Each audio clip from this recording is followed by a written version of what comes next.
abawe bi ye boy ho modern papa e wo Ghana ha yankase ye force say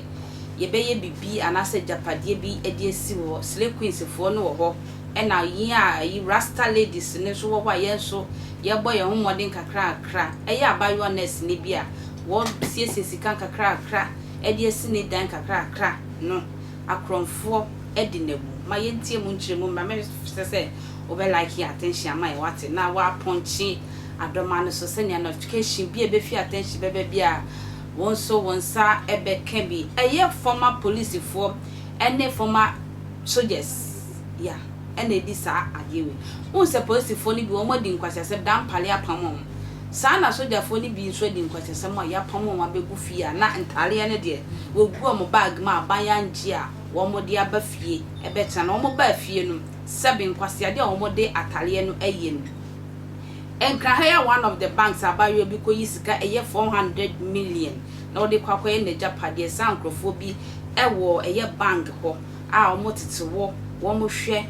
we be yisika sei ye disika ne ma ewo tela na chi wo na omo so fifi sika we die mu odu nti opie na omo so afrom nkrofo se ha abayo bi afo ayi o what they say na omo yesa no eye former police for ne soldier for a wo ma woro montare ye dismiss yo se wo mo nka abaiduma ye fo bi no wo mo e na wo mo di seduma nti me pe bisa se sia no nam na se police gina wa e wo se wonya kukuduro ebisa no ne pepesa na se obisa ne niema ana se wo betwam na chesa asemu emu ayeku kakra mese Ghana for police for penifo se wo mo de omunan ebesi for no ma ye nhwehwemu yie pa efa sansem we hu wo mo fa abawe ekowia no agini sika no efri ni nsem asabre abawe wo mo sade handcuff egu ni nsa chechire no to ode omune manyina ekwe na sabre de nyame nchade wo mo di sansem bone nyina na police for Ghana for ni bi eye omoduma yie papa ye nsa kon mu nyina ma ye nhwe eye ne ekoso emra sese a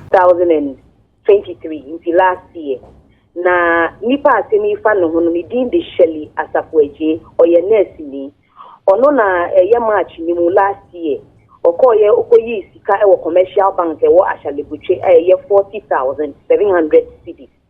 na oyi sika de wi ya otna ka emu a o kofie kwan mu wo baabi e na taxi bi cross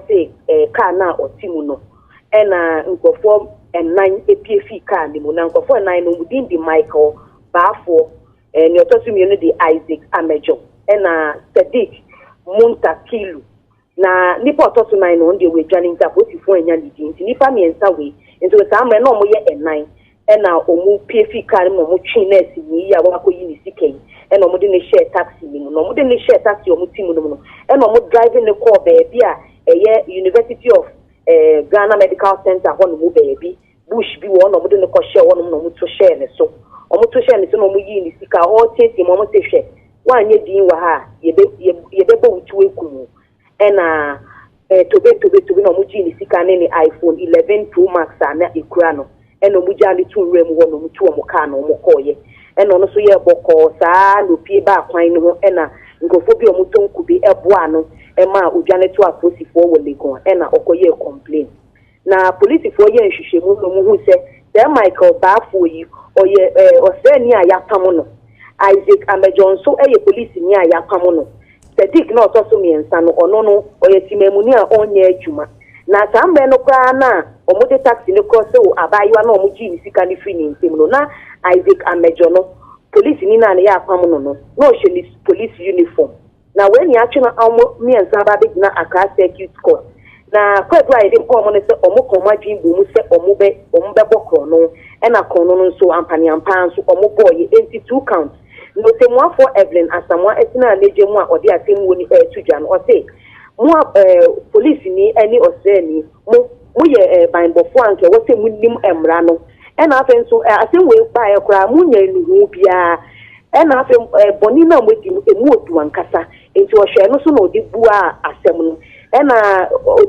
ye prosecutor di asem no ebe to court ni nimu so efe court no ASP Haliga ekache court ne se ye nhwe ade na boni na omudi no na ye mu kwedu emu ye du sane ebe ya adisua de ama nkofu obi a owo sa atibie ni mu enti se na atem wonu koye ye Michael Bafo no ye ma ni 30 years sɛ ɔyɛ na agye nso ɔbɛbɔ kono ɛna kono na nkasa nso 30 years enti ɔmo mienu nyinaa saa kwadu mienu na yɛde abɔ mo no 30 kyerɛ wobɛnya 30 enti kɛyɛ ka bomu a nipa baako bɛnya 60 years ɔbaako nso bɛnya 60 years ɛno nyinaa ne aka bomu ama nipa mmiɛnsa ne nyinaa na ayɛ 180 years no na deɛ nti a ɛyɛ 30 na sɛ wokyekyɛ mu deɛ ɛyɛ 30 ɛsiane sɛ saa yɛka biribi wɔ mmerɛ mu sɛ run concurrently na kyerɛ sɛ yɛse wobɛsɛve 30 ɛwɔ count 1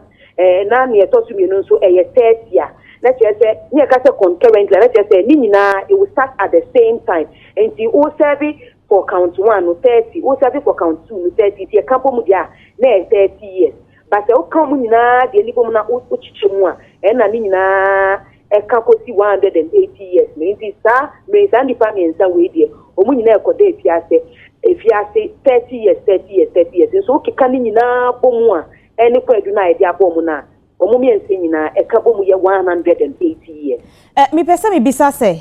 ebra no mo bɔkrɔ no no ne yayi wo mo adi sɛ ɔsrɛ ne ni posti ni anaso mo bɔkrɔ no ne wieye no ɛne yayi wo mo adi na yayi wo mo adi dada enti no mo nyɛ ɔnyɛ baako no nya ɔsrɛ ne na baako no nso nyɛ posti ni ne yayi wo mo adi dada enti nhwehwɛku yɛ o mo bɔkrɔ no ne wieye na yɛyɛ nhwehwɛmu no ne ehu sɛ yɛkɔhwɛ baabi ɔmo te ɛwɔ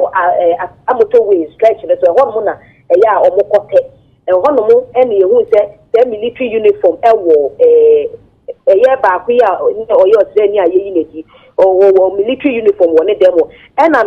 meka no kora meka sɛ nya na ɔyɛ polisi ni no dana a ɔbɔ kɔ no kora ne yɛsi ɔhyɛ polisi uniform eti na kyerɛ sɛ yɛyi ɔmo adi dada ansa na ɔmo bɔɔ saa afɔ no boy baako bi ɔka ho deɛ ɔhwɛ na hu sɛ ɔyɛ fresh pa wɔso wa na bɔdwe sɛ yɛ kuha pa wɔno no ɔyɛ hwan ɔno ne srɛ ni na na sɛ polisi na na temamuni no ono ye Michael Bafo no ono ye Michael Bafo ono ye police ni no ono ye Australia ni no oh okay omunfie no de wani bu omodi be sen